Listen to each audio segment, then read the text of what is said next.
जमीन के पट्टों को लेकर सरकार दो फैसले लेने जा रही है।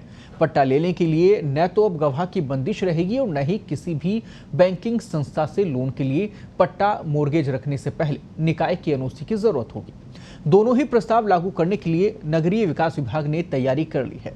पहली बार होगा जब सरकार पट्टों को गवाह की जमानत की बंदिश से मुक्त करने जा रही है। आपको बता दें कि ऐसा होने पर भूखंडधारी को अफसरों के पास ले जाने की जरूरत नहीं होगी और ये सबसे बड़ी राहत यहां पर जरूर दी गई है। अभी दो गवाह के बिना पट्टा नहीं मिलता है, वहीं भूखंडधारी को अफसरों के पास ले जाने की जरूरत नहीं रहेगी। अब अभी पट्टा जारी करने से पहले उस पर दो गवाह के हस्ताक्षर होने जरूरी होते हैं। इसी के लिए उसे ही मौके पर पहुंचना होता है। बताया भी जा रहा है कि नगरीय विकास विभाग के अफसरों ने यूडीएच मंत्री शांति धारीवाल को प्रशासन शहरों के संग अभियान में इस तरह की बंदिश हटाने से पट्टों की संख्या बढ़ने का भी तर्क दे दिया था। आपको बता दें कि फिलहाल ये बदलाव केवल अभियान के दौरान ही रहेगा और किसी भी बैंक, जीवन बीमा निगम और अन्य बैंकिंग संस्था से लोन लेने के लिए भी भूखंड का पट्टा मोर्गेज रखा जाता रहा है। इसके लिए बैंक भूखंडधारी को संबंधित निकाय से एनओसी लाने के लिए कहता है, जिससे कि पट्टा वैध है या फिर अवैध इसकी पुख्ती पुष्टि की जा सकती है। इसके लिए लोन धारक को निकाय में चक्कर लगाने पड़ रहे हैं। वहीं निकाय अफसरों का यह भी कहना है कि इससे जवाबदेही और पारदर्शिता खत्म होने की आशंका रहेगी। इसके विकल्प के तौर पर या तो पट्टों पर सीरियल नंबर अंकित हो या फिर 3D होलोग्राम हो, यानी कि अलग अलग सुझाव भी अब दिए जाने लगे हैं, क्योंकि उस समय जब गवाह हुआ करते थे या गवाह रखे जाते थे, अभी तक की पूरे प्रोसेस में वही है, तो उसमें इस सिक्योरिटी बन जाती थी और कहीं ना कहीं जो फर्जी है चीज़ों को लेकर, पट्टों को लेकर जो शंकाएं बनती हैं वो खत्म हो जाती थी। लेकिन अब स्थितियां अलग हो रही हैं, तो ऐसे में दूसरे सुझाव भी यहाँ पर प्रशासनिक अधिकारियों की तरफ से दिए जा रहे हैं।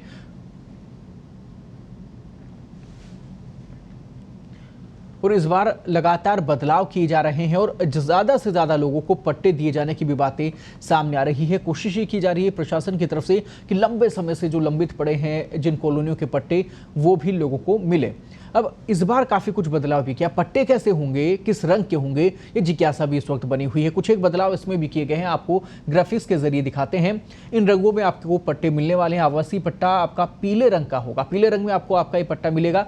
अगर व्यावसायिक गतिविधि से जुड़े हुए किसी जमीन पर आप पट्टा ले रहे हैं, दुकान पर पट्टा ले रहे हैं, तो वो लाल रंग का होगा। इसके साथ ही मिश्रित उपयोग, भू उपयोग की अगर जमीन है तो उस पर नारंगी रंग के पट्टे आपको मिलेंगे। संस्थागत जमीन पर नीले रंग का पट्टा आपको मिलेगा। इन रंगों में पट्टे जारी होंगे। औद्योगिक भू उपयोग का है तो फिर बैंगनी रंग का पट्टा आपको जारी होगा। और अगर धारा 69A है तो फिर गुलाबी रंग का पट्टा यहां पर जारी होगा। ग्राफिक्स के जरिए आपको हम बता रहे हैं कि कौन से रंग का पट्टा आपको मिलने वाला है। आवासीय पट्टा है आपके पास तो फिर पीले रंग का है, वो आपको इस बार मिलेगा जो आवासीय पट्टे के लिए आपको। और व्यावसायिक उपयोग की अगर जमीन है आपके पास में तो लाल रंग का पट्टा आपको जारी किया जाएगा। अलग अलग रंग इस बार निर्धारित किए गए हैं। पूरी खबर पर ज्यादा बातचीत के लिए इस वक्त हमारे सहयोगी भवनेश जुड़ गए हैं, जो लगातार इस खबर पर नजर बनाए हुए हैं और आप सब तक महत्वपूर्ण जानकारी पहुंचा रहे हैं। भवनेश, इस बार क्या कुछ अपडेट है और क्या कुछ परिवर्तन यहां पर देखने को मिलेंगे? सरकार के दो बड़े फैसलों को लेकर क्या कहेंगे आप? सरकार बहुत बड़े फैसले लेने जा रही है। पहली बार होगा जब राजस्थान के इतिहास में कि गवाहों के जो पट्टे पर हस्ताक्षर होते हैं उनकी मौजूदगी में उसको खत्म करने जा रही है।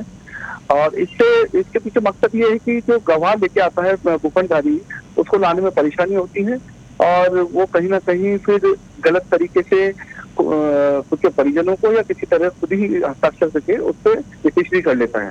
तो गवाह को ही, अब भूखंडधारी को ही उन्होंने उनको विश्वास जता तो ये फैसला लिया है, लेने जा रहे हैं। और दूसरी चीज एक महत्वपूर्ण हो है कि जब भी कोई मकान या किसी और चीज के लोन लेने जाता है तो बैंक उससे पट्टा गिरवी रखता है भूखंड का। तो वो पट्टा, अब पट्टे के लिए निकायों के पास एनओसी लेने की आवश्यकता नहीं होगी। पट्टे पे ही अब सरकार लिखने जा रही कि ये पट्टा ही एनओसी है। तो ये दो महत्वपूर्ण फैसले जनहित में मानते हुए सरकार लेने जा रही है।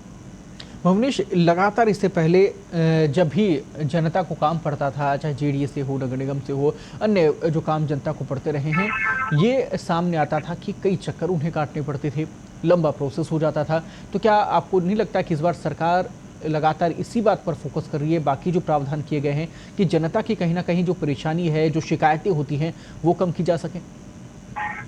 जी बिल्कुल, इस दिशा में सरकार काम कर रही है। और एक और महत्वपूर्ण चीज है कि सरकार का भी एक इसमें मंशा है कि वो जो प्रशासन शहरों के संग अभियान जो चालू करने जा रही है, जिसका जो महत्वाकांक्षी प्रोजेक्ट है सरकार का, उस प्रोजेक्ट में हर तरीके से हर बड़ी छूट देकर ज्यादा से ज्यादा लोगों को भूखंडरी को बुलाया जाए निकाय में और पट्टा दिया जाए, जिससे वो 10 लाख जो पट्टा बांटने का लक्ष्य है वो पूरा किया जा सके। तो उसमें सरकार की भी एक मंशा है कि हमारा लक्ष्य पूरा हो और जनता को भी सहूलियत मिले। भुवनेश, काफ़ी सारी यहाँ पर समस्याएं इसको लेकर भी हैं। अभी भी लोग लगातार शिकायतें इसको लेकर कर रहे हैं कि उनका रिकॉर्ड वहाँ पर जमा नहीं हो रहा, यानी कि जो कॉलोनियाँ 1999 से पहले की है या फिर पुरानी जो कॉलोनियाँ लंबे समय से चक्कर वो लोग काटते रहे हैं, समितियाँ अलग अलग बना के, उनके पट्टे जमा नहीं हो रहे अभी तक। तो उसको लेकर क्या लगता है कि क्या सरकार की तरफ से कुछ अलग से दिशा निर्देश इसको लेकर दिए जाएंगे या फिर अभी प्रोसेस चल रहा है? बिल्कुल, कल रात को ही एक सरकार ने सर्कुलर जारी किया है जिसमें 17/6/1999 से पूर्व की जो कॉलोनियां हैं जो सृजित हो चुकी है, उनके जो पट्टे या दस्तावेज जमा नहीं है निकायों में, अब वो उसको प्रथम कैंप मानते हुए, जो भी कैंप लगेगा अभियान में, उसको प्रथम कैंप मानते हुए सारे दस्तावेज लेने की तैयारी कर ली है उन्होंने। और ये कह दिया है कि हम 99 से पहले जिन्होंने दस्तावेज जमा नहीं कराए हैं, कॉलोनी के रिकॉर्ड जमा नहीं है, वो अब जमा करा सकते हैं, उनको छूट दी जा रही है। ये इसी दिशा में है कि जिससे ज्यादा लोगों को लाभान्वित कर। शुक्रिया तमाम जानकारी के लिए भुवनेश, और महत्वपूर्ण जानकारी इसी प्रकार से दर्शकों तक पहुंचाते रहें।